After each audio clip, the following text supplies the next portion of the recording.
First, before I get all negative, here's a positive. 99% of people who you do business with will be a pleasure to work with.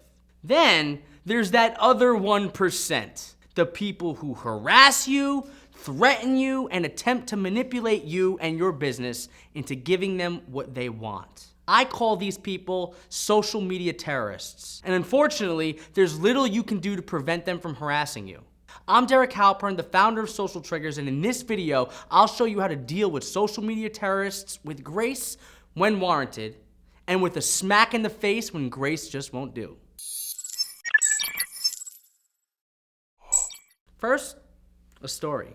I sell premium in-depth training courses, and they're not cheap.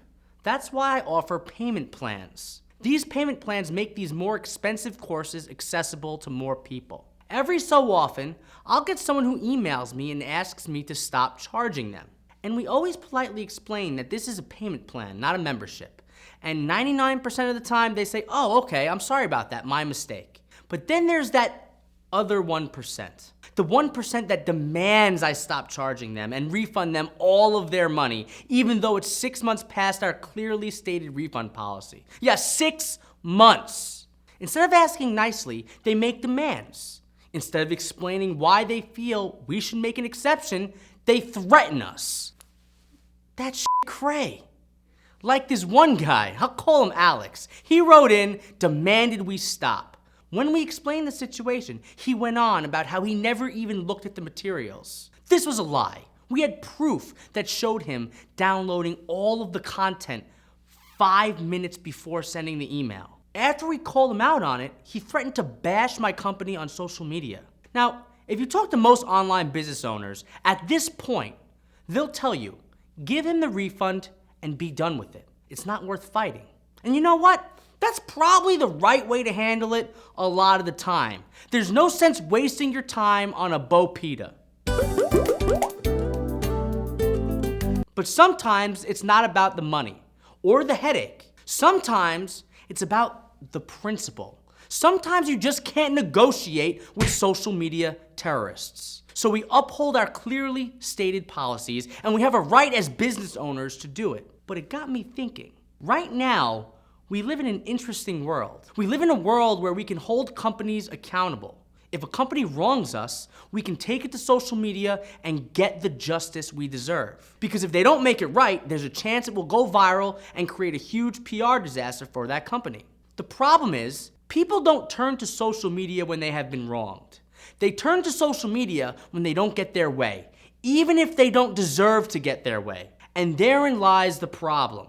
We now have a voice to hold companies accountable, and people like this guy Alex is ruining it for all of us. And that's why I want to share with you how I deal with these crazies in Social Triggers. Because if we keep letting them get away with the nonsense, it's going to be a tough world to live in. So how do I deal with them?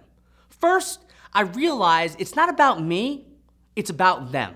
Some of these people will say some hurtful stuff. Much of it has nothing to do with you, it has to do with them. One person sent me some nasty emails, and after a few back and forths, they said, I'm sorry about that, I was having a bad day and I took it out on you. That's usually the case, actually. When you're dealing with people who ask for refunds months or years past the refund date, I found it's almost always because that person decided they needed money. And they think you're the easiest way to get it. In fact, I have one friend who offers a 1-year-long refund policy. Not surprisingly, every year, about 1 to 2 weeks before Christmas, refunds spike drastically. Why? Because it's Christmas time and they need the money. Now, obviously, he has to uphold his 1-year refund policy. But that's not my policy. And if it's not your policy, you don't have to offer them a refund if it's outside of your policy date. Now, you can be the sap that gets taken advantage of, or you can be the guy who upholds their policies to ensure people like this don't take advantage of you. Second, I remove these people from the Social Triggers community immediately and indefinitely. Let me clarify something.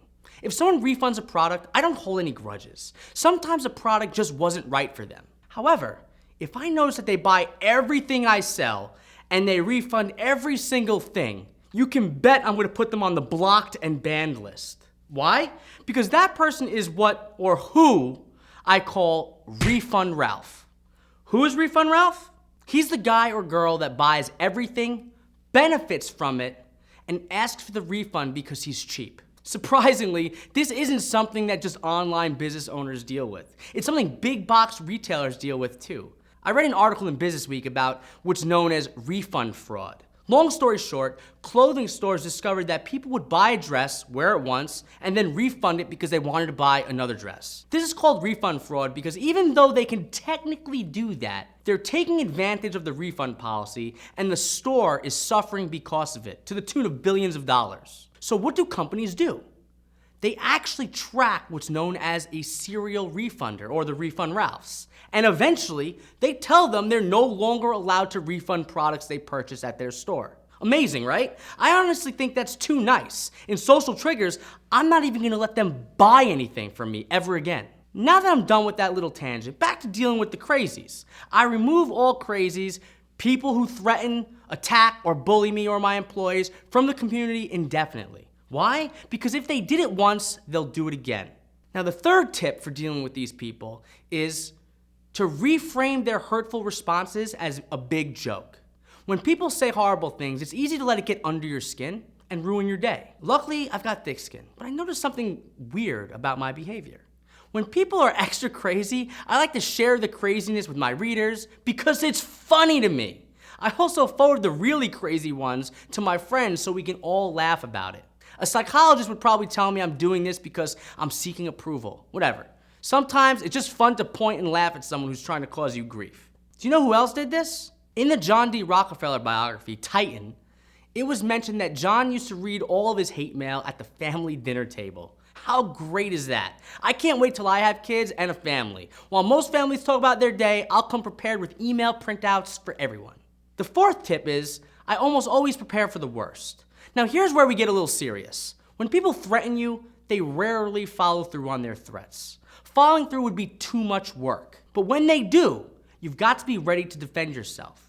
I like to arm myself with proof. Like in the case of this one guy. He tried to get the best of me, but I had everything I needed. I had IP logs, email confirmations, and other proof. And I could take him to court and probably beat him in 20 seconds. Oh, maybe not 20 seconds, but you get the picture. And finally, I don't let it take up that much of my time. As I mentioned earlier, most people appease these crazies by giving them what they want. Most big companies do, and so do most small companies. And you know what? You could take that route. It would probably be less work, and you can focus on doing what actually helps you. But if the off chance you feel like picking a fight with them, like I sometimes do, you need to make sure it doesn't prevent you from working on what matters most. Keep your other customers happy, and keep finding new customers. Now that's it for this video. So tell me, how do you deal with the crazies? Leave a comment below this video. Also, do you know someone who's suffered from the slings and arrows of a social media terrorist? Pass this video to them. If nothing else, maybe we'll put a smile on their face. If you're new around here, subscribe to my YouTube channel and type socialtriggers.com into the URL bar and hop on the email list. I send videos out like this each week. You'll love them. Blow the fan. Where's the fan? Where's the fan for my hair? I can't speak. Boom!